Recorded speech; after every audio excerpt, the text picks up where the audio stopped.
Bonjour et bienvenue dans ce hors-série d'amis, le podcast où on vous parle de Bridgerton. Salut, moi c'est Anaïs et je parle très bien anglais. Et moi, c'est Marie, et j'ai découvert que Luke Thompson, qui joue le rôle de Benedict dans la série, est franco-anglais. Luke, si tu nous écoutes, mon numéro, c'est le 06.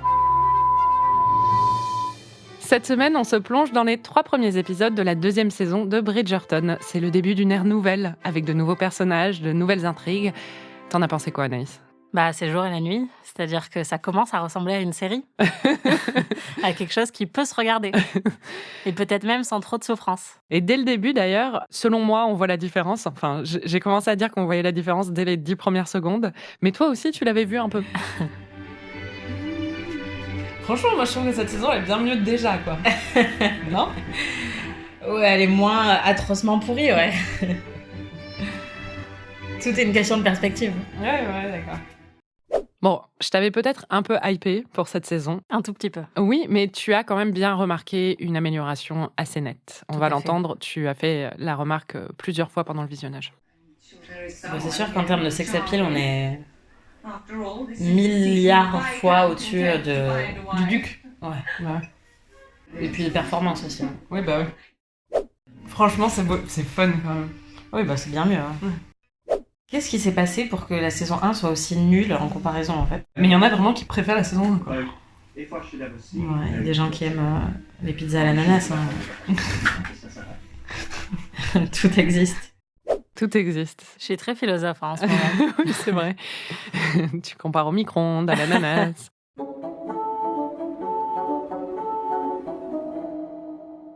Même si tu as vu une amélioration nette, je pense, c'est assez clair, il y a quand même eu des moments de frustration pour toi dans ce visionnage. C'était inévitable. Enfin, j'ai dit que c'était 1 milliard de fois au-dessus, mais 1 milliard fois 0,0001, ça fait quand même pas beaucoup. Elle est horrible. C'est quand même mieux en faisant quelque chose, je pense. De quoi ? Genre là, il faut que je repasse ou que je fasse la vaisselle, je sais pas. Que je dorme.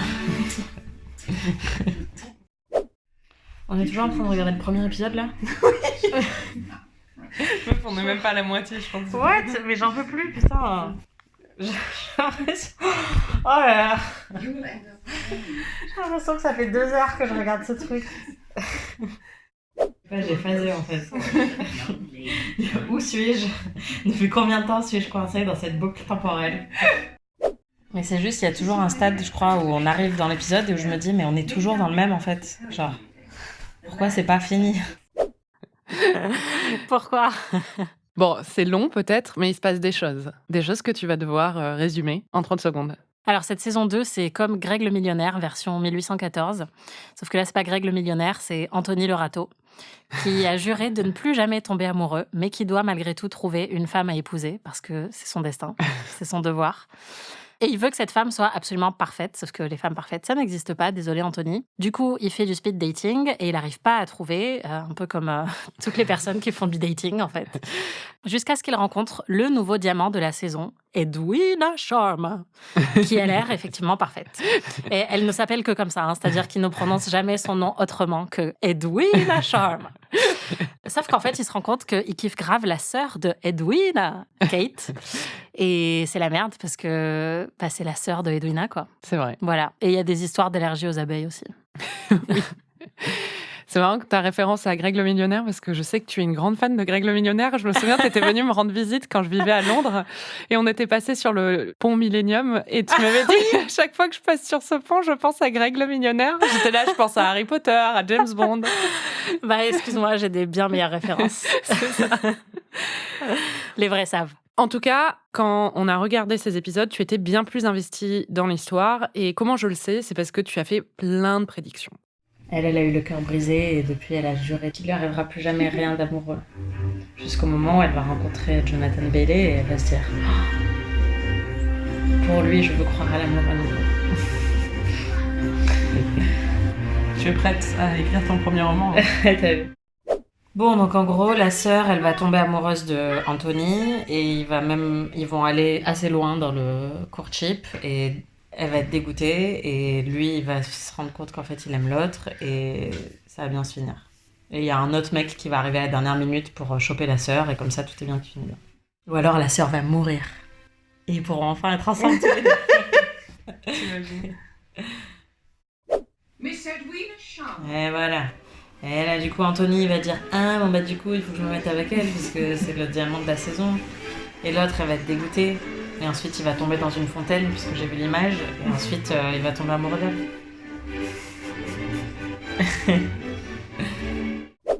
Allez, évidemment. Bien sûr. Quoi? Allez, la vieille roublarde qui en est à lui d'autre. Allez. Elle va lui tomber dessus et ils vont être tout près l'un de l'autre. Et voilà. En fait, je parle pour pas m'endormir.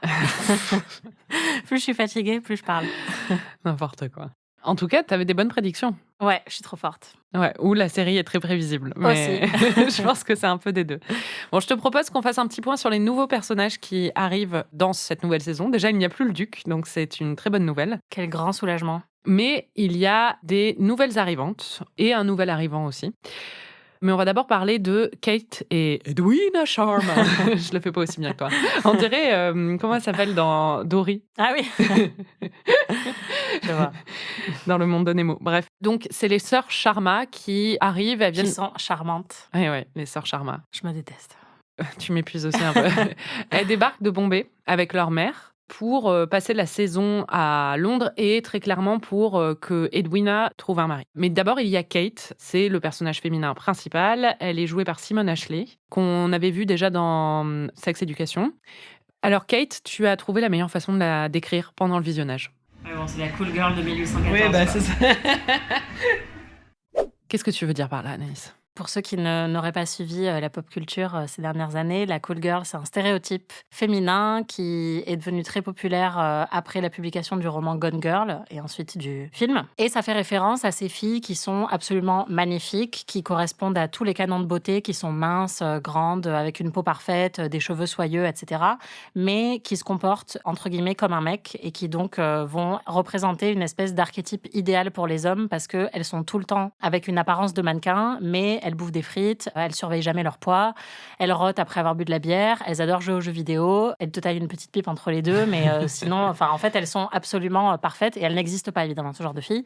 Mais on en trouve beaucoup dans la pop culture parce que c'est un gros fantasme masculin. Jennifer Lawrence, pendant un bon moment, était vraiment identifiée à ça parce qu'elle aimait bien faire des blagues. Elle disait qu'elle adorait bouffer des burgers ou des choses comme ça, alors qu'elle avait un physique de top modèle, littéralement. En fait, c'est une manière pour certaines femmes de donner l'impression qu'elles ne font pas tous les efforts qui sont pourtant requis de toutes les femmes pour correspondre aux injonctions qu'on leur renvoie en permanence. Et donc, que jamais elle va surveiller sa ligne ou son alimentation, que jamais elle va se vexer ou avoir des centres d'intérêt qui ne seraient pas en rapport avec les centres d'intérêt de son mec. Et Kate, elle ressemble un petit peu à ça parce que déjà, elle a des traits de caractère et des centres d'intérêt qui sont plutôt typiquement masculins. Elle monte à cheval. Elle monte à cheval, elle adore le sport, elle a un gros esprit de compétition et quand elle va voir les courses, elle se met à siffler comme un homme et à hurler dans les gradins. Elle sourit très peu, elle a un côté assez froid dans sa manière de se comporter, donc pas du tout comme plein de meufs qui seraient dans la douceur. Et elle ne veut pas se marier, elle veut rester célibataire, ce qui est aussi un truc qu'on retrouve beaucoup plus chez les personnages masculins, surtout dans cette série. Tout en étant magnifique. Exactement, elle est très très belle. Et sa sœur, donc, qui est un peu l'exact opposé de ça, Edwina, donc, tu la décrirais comment? C'est un robot qui essaye de faire semblant que c'est une femme. C'est vraiment, pour le coup, elle est tellement parfaite que ça en devient hyper flippant. Elle est très choupie, mais elle a un peu des grands yeux écarquillés comme ça. Et puis, elle parle d'un ton monocorde avec une voix très douce et elle dit exactement tout ce qu'il faut dire tout le temps. On a l'impression qu'elle n'a jamais connu la colère ou la contrariété, qu'elle n'a pas vraiment de caractère, en fait. Alors, vers la fin des épisodes qu'on a vus, on la voit un petit peu plus vulnérable, on la voit pleurer, tout ça. Mais c'est vrai que quand on la découvre, on se dit, mais c'est quoi ce robot, en fait? Et t'as pensé quoi de la relation entre les deux sœurs? Pour l'instant, je trouve que ça fait parfois un petit peu artificiel, c'est-à-dire qu'elles ont chacune un surnom l'une pour l'autre, elles ont une petite complicité, et donc Kate, c'est la grande sœur qui veut vraiment protéger sa petite sœur et qui veut s'assurer que tout se passe bien pour elle. Donc c'est assez touchant, suffisamment pour que je sois investie dans le triangle amoureux dont on va parler après. Mais c'est pas non plus extrêmement développé pour l'instant. Non, après, moi, j'aime bien la scène où elle lui met de l'huile dans les cheveux ou des choses comme ça, ce qui sont des scènes aussi qui sont codées au niveau culturel, où on sent qu'il y a eu un effort, où ils veulent justement importer et montrer certaines traditions qu'auraient ces deux sœurs qui ont grandi en Inde. Mais du coup, elle lui met de l'huile dans les cheveux, elle lui a appris à faire le thé. Enfin, on sent qu'il y a plein de petits rituels entre les deux qui sont travaillés, et on sent qu'il y a un instinct de protection très fort de Kate envers Edwin. Et ce qu'on apprend, c'est que Kate lui cache certaines choses, c'est-à-dire que, en fait, elles sont demi-sœurs, elles n'ont pas la même mère. Kate est la fille du père et le père est mort. Les grands-parents du côté d'Edwina, donc les parents de la mère, veulent qu'Edwina épouse un noble anglais, et c'est la condition pour laquelle elle aura une dot et elle aura un héritage. Et donc ça, Kate le sait, mais Edwina n'est pas au courant parce que Kate ne veut pas lui mettre la pression et tout ça.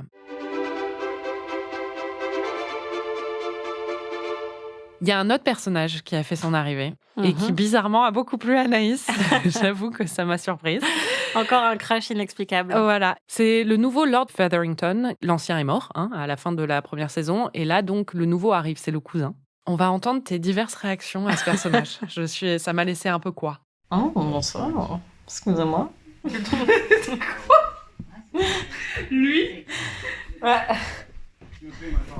C'est vrai qu'il est pas mal. Bah, j'imaginais un vieux troduc, quoi. Il est coquin, lui, hein.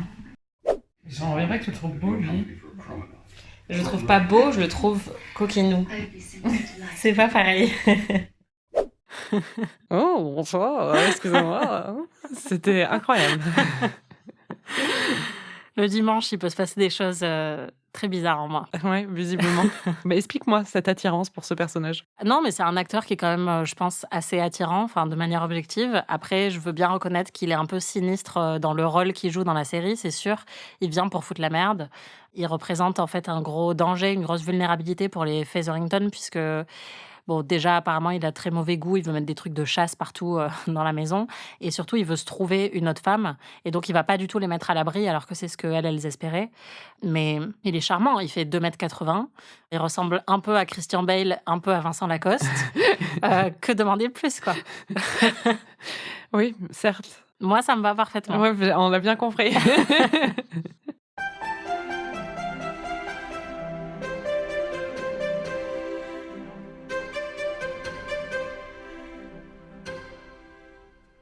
Bon, on va passer à l'histoire d'amour, qui est très importante, vu que c'est Bridgerton, et qui pour moi fonctionne beaucoup, beaucoup mieux dans cette nouvelle saison. C'est l'une des grosses différences. D'ailleurs, tu as eu des réactions un peu plus enthousiastes quand même, pendant juste ces 3 épisodes.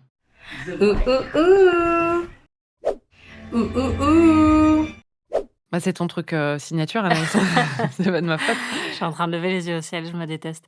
Bon, j'ai eu exactement la même réaction dans la saison 1, donc c'est pas en se basant sur ces 2 extraits qu'on va vraiment déceler un... J'ai senti en étant à côté de toi voilà. que tu étais plus réceptive. J'ai eu tort? Non, bah en même temps, encore une fois, c'est pas compliqué de faire mieux que cette absence totale d'alchimie qu'on avait dans la saison 1. Enfin, c'était vraiment comme regarder une flaque séchée.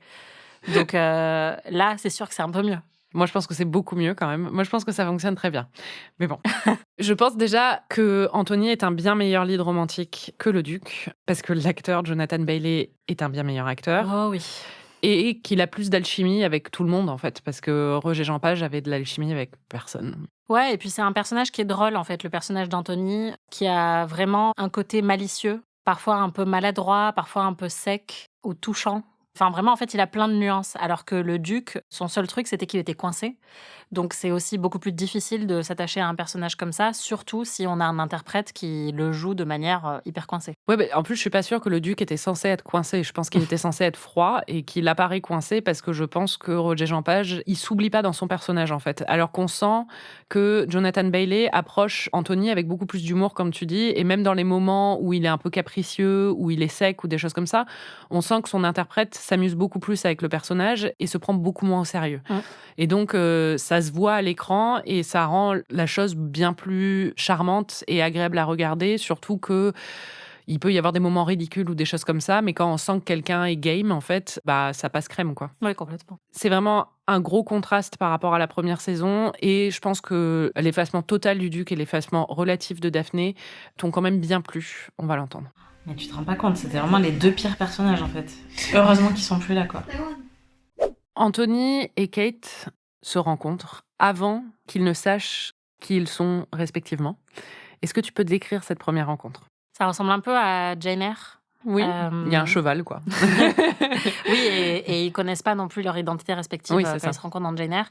Là, donc, Anthony, je sais plus ce qu'il est en train de faire. Il se balade et... Il rentre d'une nuit chez une prostituée, tu sais, c'est après Ah oui. le montage où il a l'air Classique, accusé. Voilà. Et classique Anthony. Et pendant son walk of shame, il croise une élégante silhouette à cheval, élégante et mystérieuse, avec une cape bleue. Et il se dit, qui c'est ? Et il la suit. Et il se demande aussi si elle n'est pas en danger. Parce que c'est une femme seule qui a l'air noble et qui est sur son cheval, tu vois. Voilà, donc il faut la sauver. Et donc, il lui court après. Et en fait, elle le remballe tout de suite. Elle lui dit, j'ai pas envie de vous parler. Enfin, en gros, il lui fait du harcèlement de rue. Et elle est là, mec, dégage. Tout va bien, je suis très bien toute seule, blablabla. Honnêtement, je ne me souviens plus des détails, mais c'est un échange comme ça. Ouais. Et après, Ils font un peu la course. Et après, lui, il rebrousse chemin et ils se sont un peu tirés dans les pattes, mais de manière coquinou. Et du coup, lui, il a un petit sourire en coin et il se dit, houhou, qui c'est celle-là ? T'as bien aimé la scène. En tout cas, le début de la scène t'a bien plu, je pense.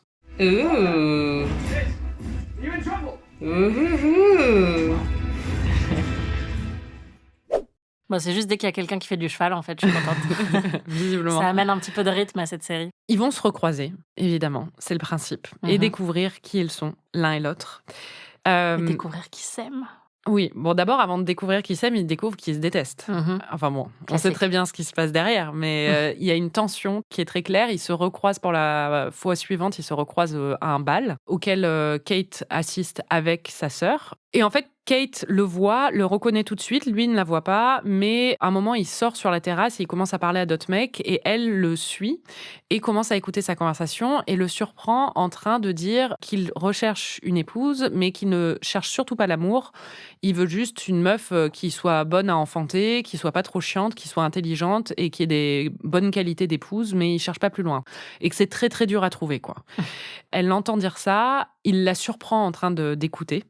Et ils ont une confrontation. Oui, elle lui dit, elle le rabaisse encore une fois, et elle lui dit, non mais tu crois que toutes les meufs sont à tes pieds, enfin toi tu t'es très exigeant, mais est-ce que tu crois qu'il y a tant de meufs que ça qui, elles, accepteraient d'être ton épouse ? Ouais. Et on se rend compte que les hommes aiment beaucoup quand on leur fait ça. Là, il est chaud bouillant. Il s'est fait insulter, ignorer, ils adorent ça. De toute façon, il faut surtout jamais être sympa avec eux, parce que sinon on ne sait jamais ce qui peut se passer. Sans commentaire. J'allais dire, tu veux nous en parler, non ? Non. Ok. Mais très vite, il y a un triangle amoureux qui se développe. Parce que lui a décidé qu'il épouserait le diamant de la saison. Bon, ça, c'est vraiment un truc totalement artificiel. C'est-à-dire que la reine choisit le diamant de la saison. C'est la meuf qu'elle trouve la plus mignonne et dont elle pense qu'elle a le plus de chances de se marier, quoi. Et il se trouve que c'est Edwina qui a choisi. Et donc, là, Anthony se dit, forcément, je dois épouser Edwina. Donc, il commence à lui faire la cour, tout en étant en conflit ouvert avec sa sœur, mais un conflit où on sent très bien la tension sexuelle qui bouillonne sous la surface. Oui, et ce qui est intéressant, c'est que quand il commence à faire la cour à Edwina, il est très rapidement surpris par ses qualités à elle. Et il est surpris qu'elle coche toutes les cases alors qu'il avait créé une sorte de checklist un peu impossible. Aucune meuf, pour l'instant, ne réussissait à atteindre tous les objectifs que lui s'était fixés jusqu'à ce qu'il danse avec Edwina et il se rend compte qu'elle a, comme on l'a dit, la réponse à tout, elle est très cultivée, qu'elle est gentille, qu'elle danse bien. Et donc, il développe quand même une appréciation pour elle, même si, effectivement, il n'y a pas d'attirance romantique, mais il se dit, elle est vraiment parfaite. T'as très vite vu venir le triangle amoureux. En même temps, c'est pas très difficile, mais tu l'avais venir. Oh non. La sœur va vouloir le pécho. Aïe, aïe, aïe. Mais de laquelle parle-t-il ? Je sais pas ce qui s'est passé ce jour-là avec les accents, mais... J'aime bien que le rôle soit inversé pour une fois, parce que d'habitude, c'est moi qui passe pour une teubée, donc... Non, pas que tu passes pour une teubée. Ouais, j'allais dire, c'est intéressant. C'est comme ça que tu le perçois. Moi, je trouvais que c'était hyper marrant. Mais ok. Non, tu passes pour quelqu'un de brillant, mais qui a beaucoup d'humour. T'as pensé quoi de ce triangle amoureux ? C'est réussi beaucoup plus que ce qu'on a vu dans la saison 1. Là, déjà, ce qui fonctionne très bien, c'est qu'on sait que quoi qu'il arrive, c'est ce qui va arriver en plus, mais toutes les parties de ce triangle vont avoir un petit pincement au cœur. C'est-à-dire qu'on a une préférence évidente pour que Anthony et Kate finissent ensemble, mais on développe suffisamment d'affection pour Edwina pour se dire que ça va être triste pour elle et que ça va être triste pour Kate de devoir se rendre compte qu'elle est amoureuse du mec dont sa sœur est aussi amoureuse et que lui, il va être assez tiraillé. Enfin, donc ça fonctionne bien parce que c'est pas un triangle amoureux qui paraît aussi évident que dans certaines œuvres où en fait, dès le départ, il y en a un des trois qu'on déteste et où du coup, on n'a pas du tout envie de... Twilight. Ouais, exactement, voilà. Citons-le. On n'a pas de Jacob dans ce triangle amoureux et ça fait du bien. Oui, parce qu'on a l'impression que c'est un triangle qui est un peu insolvable. C'est-à-dire que, comme tu dis, personne va s'en sortir indemne, quoi. Donc oui, ça fonctionne très bien. Mais on commence à voir, là, on a vu les 3 premiers épisodes, et dès le 3e épisode, on voit déjà que la tension monte vraiment entre Kate et Anthony, on va en parler. Et aussi que Anthony commence à avoir des doutes et que ça commence à être douloureux pour Edwina, qui pensait vraiment qu'il allait la demander en mariage. Et il y a une scène qui est assez douloureuse par rapport à ça. Oui, parce que toi, tu étais très angoissée par cette scène. Moi, je m'en foutais un peu. Non, je me suis dit, il la demande pas en mariage. Oui, mais on sent que c'est un peu humiliant parce que c'est devant toute la... Enfin, après, je m'en tape un peu aussi, en vrai. Oui. Mais le truc, c'est que dès que la scène a commencé à la seconde près, t'as commencé à te cacher, en fait, derrière tes mains. Donc, ça m'a donné une indication très claire sur ce que je devais ressentir à ce moment-là. Donc, je m'attendais, j'avoue, à quelque chose de beaucoup plus grave. oui, bien sûr. Au final, Oui, il s'en sort. Il fait un discours et il lui dit juste, au lieu de la demander en mariage, il lui dit je vais vous faire une demande, ne répétez surtout pas que gna gna gna. Ouais, mais c'est horrible. Enfin... Oui, mais bon. Le truc aussi, c'est que Edwina, on s'en tape un peu, en fait. Elle est gentille, mais moi, je trouve que pour l'instant, les personnages des sœurs, ils sont bien, mais ils sont pas aussi développés que celui d'Anthony qu'on suit déjà depuis une saison. Et du coup, je ressens pas non plus un déchirement profond pour ces 2 femmes-là. Non, c'est pas un déchirement profond, mais je suis gênée, quoi.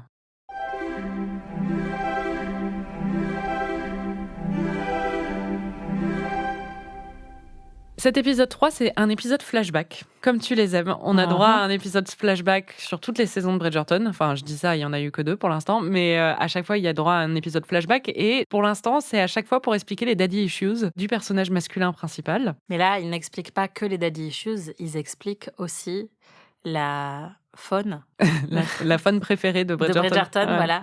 Et pourquoi les abeilles, c'est important. Exactement. On avait parlé des abeilles pendant le dernier épisode. Je t'avais demandé si tu avais des théories. Tu pensais que quelqu'un allait être allergique. Ding, ding, ding, ding. Elle est trop forte. Et les abeilles, vraiment, comme je t'avais un peu mis sur la piste, t'étais au taquet. Une abeille, qu'est-ce que ça veut dire? On ne sait pas. Tu ne sais pas en tout cas. Non. Ça a l'air d'être crucial en tout cas. Est-ce que tu veux expliquer ce qui se passe avec l'abeille? Donc, on a un flashback où Anthony a 10 ans de moins et il est avec apparemment son père, même si l'acteur a l'air d'être son frère. Et donc, son père est piqué par une abeille dans le cou, sans raison, ce qui n'arrive jamais parce que les abeilles, elles sont quand même intelligentes. Et donc, voilà, donc le père d'Anthony meurt, c'est très triste. On va entendre ta réaction. T'as eu l'air de trouver ça hyper triste, en effet. Ah, les abeilles. Allez, on va savoir l'origin story des abeilles. Super. Ah, il est mort à cause d'une abeille, le père. Il va vraiment mourir à cause d'une abeille? Mais non. Mais c'est nul. Quoi? C'est ridicule. On peut mourir d'une abeille. Je sais bien, mais on s'en fout en fait. Je te trouve très dur. C'est une mort très cruelle. Non, mais en fait, je pense que c'est l'exécution qui est vraiment ridicule. Et on en parlera. Il y a d'autres moments dans ces épisodes où il y a une exécution ridicule. Et ça m'a fait penser à la scène de la main dans la saison 1 entre le duc et Daphné. On dirait des aliens qui essayent de jouer à la vraie vie, quoi. C'est-à-dire que là, il y a une abeille qui arrive 30 secondes plus tard et elle le pique dans le cou et il est là. Aïe! Et après, il meurt dans la seconde. Et je sais pas, c'est trop bizarre, quoi.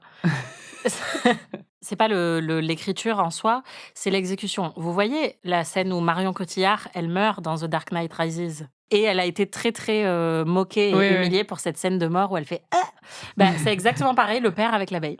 Voilà, c'est ça.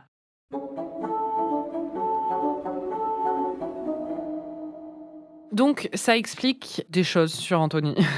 Il a vu son père, un homme qu'il admirait énormément, tomber aux mains d'une créature très petite et inoffensive. Tout à fait. Donc, ça l'a un peu traumatisé. Oui. Mais surtout, tu as compris assez vite aussi, parce que tu es une petite maline, que l'abeille allait jouer un autre rôle dans cet épisode. Ah, je sais ce qui va se passer. Qu'est-ce qui va se passer? Il va y avoir une abeille et Anthony va faire un nervous breakdown en voyant l'abeille parce que ça va le trigger et il va révéler sa vulnérabilité et l'autre va tomber amoureuse de lui. C'est presque ça. C'est exactement ça. C'est presque ça.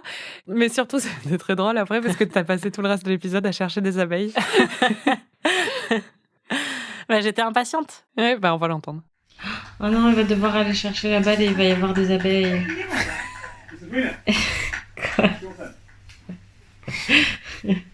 Mais la scène de l'abeille, elle arrive qu'à la fin. Et quelle scène! Et quelle scène! Quelle scène, Anaïs! Je crois que tu t'attendais pas vraiment à ça. Non, encore vraiment une combinaison de la mise en scène et le jeu d'acteur qui est vraiment qui crépite, quoi. No, do not do This is only a beat. Ow! Can you breathe? It is only a sting, of course. Are you certain? My lord, No, do not. I am unharmed. I am unharmed. N'importe quoi! N'importe quoi. It was just a bee. C'est ridicule. Mais c'est la pire manière de faire ça en fait. Est-ce que tu peux me décrire cette scène? Bah donc ils sont en train de s'engueuler, Anthony et Kate. Et à ce moment-là, une abeille, décidément les abeilles sont vraiment hyper agressives chez les Bridgerton. C'était le 19e, elles n'étaient pas en voie de disparition à C'est l'époque. Donc il y a une abeille qui se pose sur la poitrine de Kate et Anthony commence à paniquer parce que ça lui rappelle tous ses souvenirs de la perte de son père et il a peur pour Kate. Et donc il lui dit ne bougez surtout pas. Et elle est en train de s'engueuler avec lui. Elle est là, mais ta gueule, enfin, qu'est-ce que tu me racontes? Et il lui dit non, mais tu comprends pas. Et donc il arrive plus à respirer. Il est hyper confus. Et elle lui dit c'est juste une abeille. Non, mais elle se fait piquer. Ah oui, c'est vrai qu'elle se fait piquer. Ben oui. Ah oui, bon, voilà, elle se fait piquer. Mais du coup, il panique vraiment là parce qu'il se dit ça se trouve, elle va être Oui. allergique comme mon père, quoi. Oui, c'est vrai. J'avais oublié ce détail parce que voilà. Et donc elle se fait piquer et elle lui dit non, bah c'est bon, juste j'ai été piquée. D'ailleurs, elle a pas du tout mal. Bravo à elle. Et donc elle voit qu'il est paniqué. Elle lui dit c'est juste une abeille, c'est juste une abeille. Et elle prend sa main et elle la pose sur sa poitrine. Oh, sur son cœur. Voilà, et il sent son cœur qui bat. Elle lui dit c'est juste une abeille. Et là, c'est irrésistible. Ils s'embrassent. Mais ils s'embrassent pas, t'es folle ou quoi? Ah bon? Ah oui, non, ils sont sur le point de s'embrasser. Et ils sont très, très près. Et à ce moment-là, il y a un bruit de cheval ou je sais pas quoi. Et ils courent chacun dans une direction opposée. Encore avec une interprétation vraiment exceptionnelle. Et donc, elle se cache derrière un mur. Lui, il s'accroche à un tronc d'arbre. Oui, c'est ça. Et ils sont tous les deux hyper torturés en se disant « Mon Dieu, mais je suis tellement attirée par cette personne que je croyais encore détester il y a 10 minutes. Que vais-je faire ?» C'est très bien décrit. Je pense que leur interprétation, franchement, vu le matériel, est OK. Parce que c'est vrai que la scène est un peu ridicule. Après, moi, honnêtement... Ça marche. Ça marche, ça fonctionne. Maintenant que je l'ai vue 10 fois, cette scène, ça marche un peu moins parce que je vois vraiment les défauts ou des choses comme ça. Mais la première fois, c'est passé crème, il n'y avait pas de problème. Et je vais te raconter comment ça se passe dans le livre. Je vais pas te dire comment ça se passe après dans le livre parce que c'est à partir de cette scène que tout change. Ils sont plus du tout restés collés au livre à partir de cette scène. D'accord. Les épisodes suivants, c'est vraiment très différent du matériel d'origine. Dans le livre, il lui aspire le venin avec sa bouche. Et donc, il l'embrasse sur la poitrine en lui aspirant le venin. J'ai vraiment cru qu'il allait faire ça dans la série et j'étais un petit peu déçue qu'il le fasse pas. Et ils sont surpris. Mais on parlera des différences entre le livre. Pour le coup, j'ai lu ce livre. J'avais pas lu le précédent, mais celui-là, je l'ai lu parce que parfois, il faut se faire plaisir. Et on parlera des différences au prochain épisode parce que je ne veux pas te spoiler pour l'instant. Tu penses que ça va aller où, cette histoire entre Anthony et Kate? Qu'est-ce qui va se passer après cette fuite vers un arbre et un mur? Bah moi, je pense que c'est Kate qui va continuer à mettre un stop par amour pour sa sœur, qui est là actuellement dévastée parce que Anthony ne l'a pas demandé en mariage. Elle ne peut pas écouter ses propres sentiments. Donc je pense que c'est Anthony va vouloir switcher, parce que c'est un râteau, donc de toute façon, il fait de la merde. Mais Kate va pas vouloir, et je pense que c'est ce que j'ai dit au début, mais je pense qu'il y a un moment où il y a un autre intérêt amoureux qui va arriver pour récupérer Edwina, entre guillemets. S'il faut, ce sera Lord Featherington.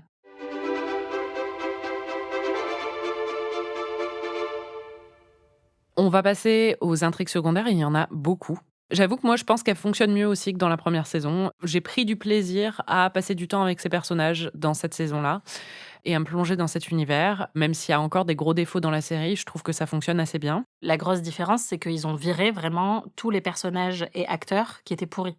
Donc, on n'a plus Ils en ont Marina. viré qu'un seul. Ah oui, et Marina. Bah non, dans les intrigues secondaires, en fait, toute la saison 1 était plombée par la grossesse de Marina. Oui, c'est vrai. Et l'actrice n'était pas très bonne. L'intrigue elle-même n'était pas très bonne jusqu'à ce qu'il y ait 98 000 plot twists dans les derniers épisodes. Et là, en fait, on n'a plus elle, on n'a plus Daphné et le Duc, et on n'a plus Colin, qui est quand même, bon, il revient, mais il est minime dans cette intrigue par rapport à la saison 1.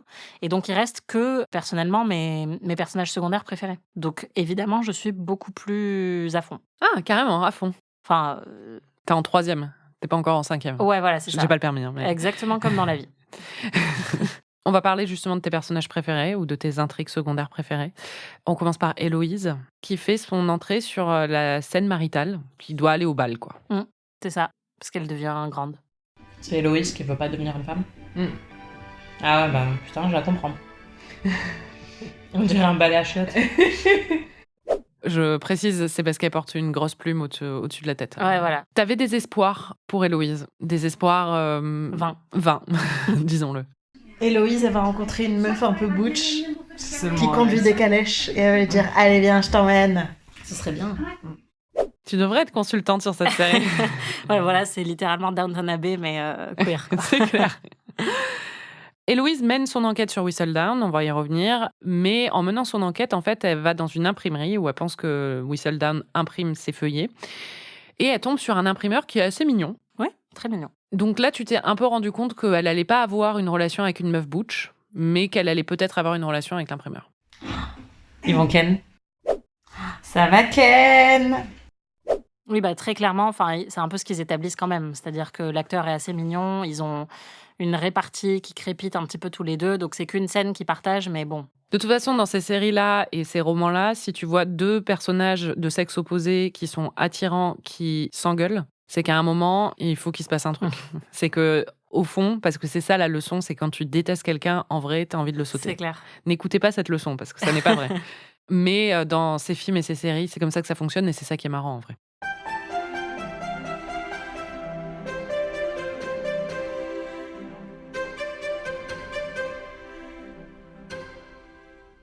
Il y a une autre intrigue secondaire, c'est celle de l'arrivée donc de Lord Featherington, qui prend possession des lieux tout en cohabitant avec la mère et les 3 filles, donc Penelope.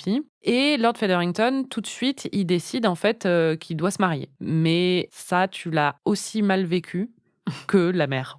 Mais c'est affreux. Ça m'angoisse, Marie. Qu'est-ce qui t'angoisse ? Mais ça, là... Le mec, il arrive et il veut draguer d'autres meufs dans son dos. Oui, mais c'est pas son mec, hein. Oui, mais quand même, c'est horrible. Pourquoi c'est horrible ? On comprend, moi en tout cas, ce que j'avais compris de cette période historique, très bien représentée dans Bridgerton, c'est qu'il a hérité de la maison et avec, il a hérité de la mère et les enfants, quoi. Oui, mais pas d'une manière maritale. Il a hérité d'elle d'une manière, c'est sa responsabilité, tu vois. Ouais, mais du coup, moi j'imaginais que sa responsabilité et donc son devoir, c'était de se comporter... De Ken avec la mère ? Bah, pas de Ken, mais de les mettre à l'abri et du coup de pas direct aller draguer d'autres meufs, quoi. D'accord. Et j'avoue que j'ai trouvé ça un peu choquant. Pas aussi choquant, je pense, que la solution que trouve ça, c'est sûr. la mère, qui décide donc de le maquer avec sa propre fille, donc la cousine, hein, c'est sa cousine directe. Voilà. Enfin, sa cousine au 4e degré en vrai, et bon, ça... We were just saying what an eligible match Lord Featherington would make. For who? You. He's our cousin. Oh, Penelope. Besides, he's your 4th cousin, more or less. Do you Bon, bah ça va, hein. want to be lady of this house? Oui, à ce stade, on est tous 4e cousins de quelqu'un. Donc, on n'a pas encore eu la résolution de cette intrigue. Non, ça m'importe assez peu en fait. Je vais pas te mentir. Je peux le comprendre. Je vais pas te mentir non plus. Bon, on va passer au meilleur. Oui. Béné. Bénédicte. Bénédicte. J'aime bien Bénédicte parce que j'aime beaucoup les œufs aussi. Donc Bénédicte qui est vraiment très mignon dans ces épisodes. Mais en plus, il faut préciser que Marie est en ce moment en train de lire le livre Bridgerton sur Bénédicte. Ça y est, je l'ai fini là, ça y est. Oui, mais j'étais en train de le lire. Voilà. Je vais partir du postulat que vous avez tous compris que ces livres ne sont pas bons d'un point de vue littéraire. Mais dans la série, j'en ai lu 3 et celui sur Bénédicte est vraiment fun. Et donc, c'est vrai que ce personnage m'est très sympathique en ce moment, mais je trouve que dans la série, il est vraiment très charmant et très sympathique aussi et ouais, fun, quoi. L'acteur est vraiment très bon. En fait, il donne beaucoup de légèreté et d'humour à la série. C'est un des personnages les plus malicieux. Il a des enjeux aussi dans la série, mais qui paraissent moins lourds, en fait, que justement, Héloïse, c'est le poids de la féminité, le fait qu'elle doit se marier, qu'elle n'a pas le droit de faire ses études. Pénélope, elle a un archi-lourd secret. Elles ont toutes, en fait, des trucs qui sont quand même assez importants. L'autre, Anthony, là, c'est daddy issues avec les abeilles. Et Bénédicte, du coup, c'est un des personnages les plus fun à regarder parce que son seul enjeu, c'est qu'il veut rentrer dans une école d'art. Ouais. Et qu'il prend de la weed et qu'il en prend un petit peu trop. Ouais, c'est ça. Donc il est très mignon. Il est beau. Non mais Bénédicte, épouse-moi, quoi. Ça a l'air d'être un mec bien. Ça a l'air d'être le plus sympa de la fratrie, quoi. Côté masculin, en tout cas. Et le plus fun. Vraiment, Oui. Tu sais qu'avec lui, tu pars en voyage avec lui, tu vas t'amuser. Et d'ailleurs, il a une scène qui est très marrante et il la joue très bien. Ouais. Honnêtement, franchement, c'est une grande source de comique dans ces épisodes. C'est dans l'épisode 3, son frère Colin qui rentre de voyage et qui fait que raconter ses souvenirs de voyage à tout le monde. Lui passe une herbe qu'il a goûtée lors de ses explorations. Donc, on comprend que c'est sûrement de la weed. Enfin, c'est un thé qui fait rigoler. Voilà. Et donc, Bénédicte, qui est très stressée à l'idée de ne pas être acceptée dans l'Académie d'art, décide de verser tout le contenant du sachet. Bon, c'est un classique de ce genre de truc, donc voilà. Et il est complètement allumé pendant des heures et des heures, et c'est assez fun. Non, non, c'est mon pire cauchemar, mais non, non. Non mais n'importe quoi. Et l'autre, tu dis pas tu dis non, non, non, non, non, non. Ça, c'était ta réaction au moment où il a versé. C'est assez fun pour toi, mais pour moi, en fait, c'est un truc que j'ai jamais réussi à élucider, mais je déteste les scènes de consommation de drogue. T'as lu L'Herbe Bleue à 12 ans et depuis, t'es traumatisée. Alors, L'Herbe Bleue et moi, Christiane F., 13 ans, droguée, prostituée. Tout un programme. Ouais, voilà. Et tout ça, ouais, quand j'étais vraiment beaucoup trop jeune. En fait, l'idée de voir des personnages faire un bad trip ou quelque chose comme ça m'angoisse énormément. Et donc là, au final, ça se passe très bien. Donc si j'avais su, j'aurais été plus détendue. Mais j'avais hyper peur, en fait. Ça m'a vraiment angoissée, où je me suis dit... Après, c'est Bridgerton, Anne. Oui, je sais, mais c'est comme dans Friends, quand j'avais peur parce que le radiateur marchait pas. Il y a des trucs qui me parlent d'un point de vue très personnel. Et cette scène en fait partie. Mais ta préférée, je pense, j'ai cru deviner que c'était Pénélope. Oui, j'aime beaucoup Bénédicte, mais comme je le disais, il n'a pas des enjeux très importants, alors que Pénélope, bon, encore une fois, c'est une actrice qui est hyper télégénique, qui est charismatique, qui fait partie des meilleures, je pense, du casting, donc on a vraiment plaisir à la suivre. Et je suis très investie, en fait, dans son bien-être. Je veux que ça se passe bien pour elle, parce qu'elle est extrêmement attachante. Dans ces épisodes, elle poursuit le fil de ses activités en tant que Lady Whistledown. Là, on la suit beaucoup plus parce qu'on a appris sa véritable identité à la fin de la saison 1. Ça, c'est le truc qui m'intéresse le moins, c'est-à-dire que maintenant qu'on sait qui est Lady Whistledown, la tension sur est-ce que Pénélope va être démasquée ou pas, honnêtement, ça marche pas trop sur moi, je m'en fiche un peu. Après, cette actrice-là, elle est tellement bien et il y a des scènes hyper chouettes avec l'imprimeur, en fait, où elle se fait passer pour une messagère et où donc l'actrice utilise son vrai accent irlandais pour se faire passer pour une domestique et qui a beaucoup de bagou, en fait, et qui a du répondant, qui négocie son prix avec l'imprimeur. Donc ça, c'est très chouette parce que c'est toujours cool, surtout dans ce genre de série et d'univers, de voir des femmes qui travaillent. Et ça m'a rappelé Little Women de Greta Gerwig, où on la voit au début négocier. Donc ça, j'ai bien aimé, mais sinon, je m'en fiche un peu de... On sent quand même que cette intrigue, c'est là aussi par rapport à sa relation avec Héloïse. C'est-à-dire que c'est Héloïse qui enquête sur Whistledown et qui veut absolument trouver l'identité de Whistledown, et elle et Whistledown, elle lui cache, quoi. Mais l'intrigue autour de Penn qui nous a fait le plus réagir, c'est son histoire avec Colin, son absence d'histoire en vrai avec Colin, la pauvre. Colin qui rentre de vacances, et ils ont échangé beaucoup de lettres. On sent que elle, ça lui tenait à cœur. Et quand il rentre, il commence à lui faire un discours à un moment en lui disant qu'il était jamais seul. Et elle lui dit, mais t'étais avec qui? Et il dit, j'étais pas vraiment avec quelqu'un, mais j'ai trouvé quelqu'un à travers l'écriture, dans la solitude. J'ai vraiment trouvé quelqu'un. Et là, on pense évidemment que c'est de Pénélope dont il s'agit, qu'il est en train de lui faire une déclaration. Et en fait, pas du tout. Il s'agit de... lui-même. Voilà. C'est horrible. Il s'est trouvé lui-même. I was not exactly lonely on my travels. I did begin a real conversation with someone I had known for a very long time, and yet, after everything that happened with Miss Thompson, I realized I never truly knew this person at all. Myself.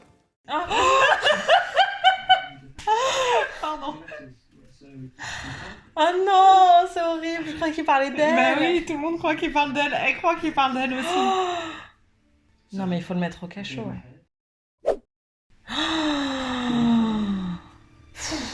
On est en 2023, on nous fait encore des trucs de friendzone, là. Non, mais meuf, tu mérites tellement mieux que cette espèce de vieux bouc. Oui, parce que Colline a un book maintenant. Ouais, il est affreux et vraiment, elle mérite tellement mieux que lui. Elle devrait se mettre avec, j'allais dire Lord Featherington, mais c'est aussi son cousin. Bah oui. Non, avec Bénédicte en vrai. Ouais, grave.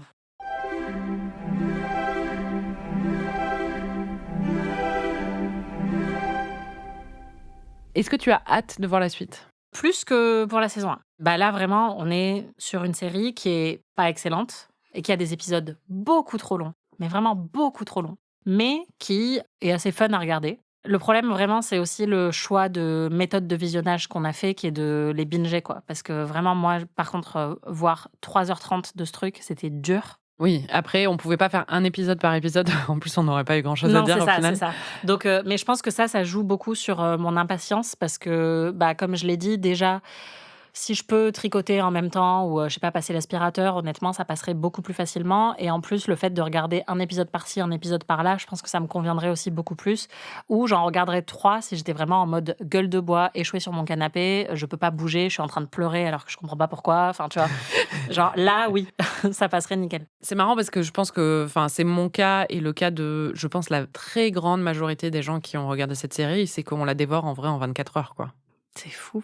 C'est pas un truc que tu picores. Moi, s'il fallait que je picore toutes les semaines un épisode, je l'aurais pas regardé. Pas toutes les semaines, mais peut-être un tous les soirs, par exemple, tu vois. Mais... Non, moi, vraiment. non, en 24 heures, non, mais mon cerveau, il s'atomise, en fait. Mais en fait, moi, je pense que, si je me souviens bien, cette saison-là, j'ai dû la commencer et j'ai dû la finir en une nuit, en fait. J'ai dû aller me coucher vers 4 heures du mat, je crois. Oui, mais ça m'étonne pas de toi.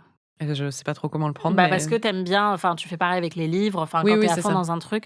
Moi, j'ai jamais aimé binger, en fait. J'ai jamais aimé binge-watcher et les livres, j'essaye de les faire durer. Je crois en la slow life. Moi, je suis fast life. Je pense qu'on est un peu trop dans l'immédiateté permanente et que Netflix a un petit peu cassé quelque chose dans notre cerveau avec le modèle du binge-watching. Et je pense que le truc, c'est qu'on voit quand même que ces séries, elles sont écrites pour ça. Elles sont écrites pour le binge-watching. Oui, donc, t'es totalement dans le mode de consommation normal pour ce genre de série parce que justement, il y a des coups de mou, parce que tu vas te lever, aller pisser en même temps, que t'as plus de cerveau, c'est pas grave, tu continues à regarder. Mais j'avoue que, ouais, moi, j'aime pas trop. Enfin, je suis capable de binger des trucs très vite. Enfin, ok, j'ai regardé aussi les trucs des Kardashians sur Disney. Ça, pour le coup, je peux en regarder beaucoup à la suite. Ça, moi, non, par contre. Enfin, vraiment, je peux pas. Ah ouais? Non. Moi, j'adore. Mais parce que pour moi, là, pour le coup, c'est vraiment... j'y trouve beaucoup plus mon compte. Il y a vraiment plein de rebondissements que je trouve fascinants. Ok.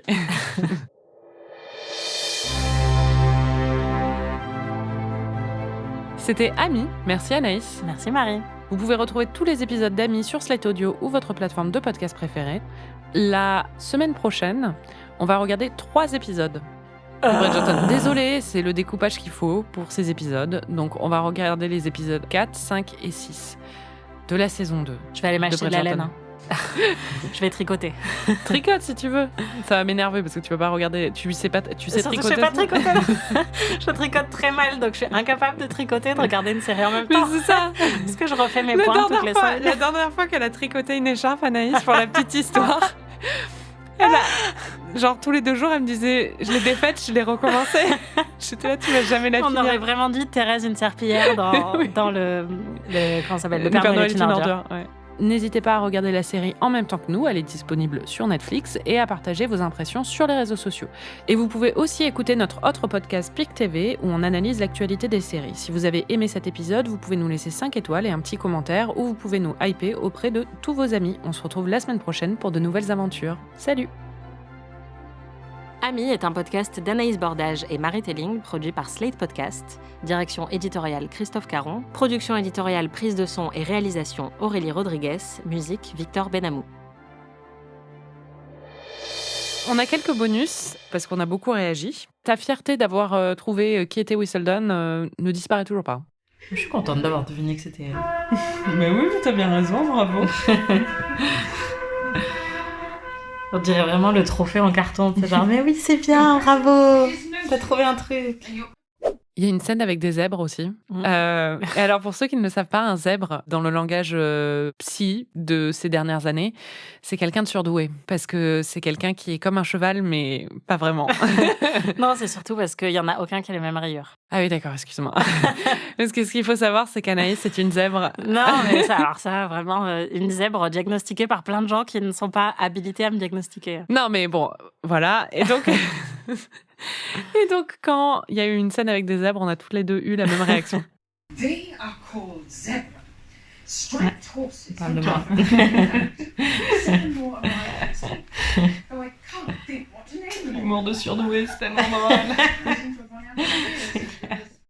On a aussi eu droit à un petit moment karaoké d'Anaïs. Toujours. Every rose has its thorn. Pourquoi ils font que emprunter des paroles de chansons des années 90? Alors, en l'occurrence, c'est une chanson de 1988 du groupe Poison.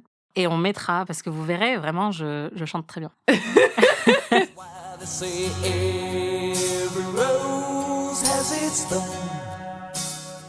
Et t'as eu plein d'autres réactions. The marriage-minded mamas this season indeed. Allez, maman, ça faisait longtemps. Capital R of rake is indeed Rake. C'est un râteau. Quelle vie de merde, franchement.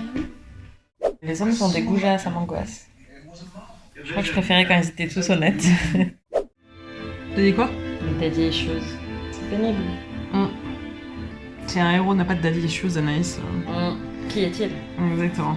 Comment le caractériser? Oh là, va voir la tombe, elle va se dire oh il a des daddy issues, c'est trop mignon, je vais le réparer.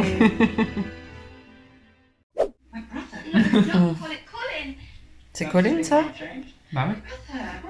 Putain, parfois il a un bouc. C'est affreux. Mais il rentre de voyage, hein. Ouais, mais alors. Il a pu se raser avec les joues. C'est bien connu. Edwina. Et... Je vais pas le faire. Edwina Sharma. On dirait un sort dans Harry Potter. Exactement. Wingardium Leviosa. C'était Pic TV. Merci Anaïs. Merci Marie. Et merci à vous. C'était pas Pic TV du tout. C'est clair. Tu mettras ça dans les bonus.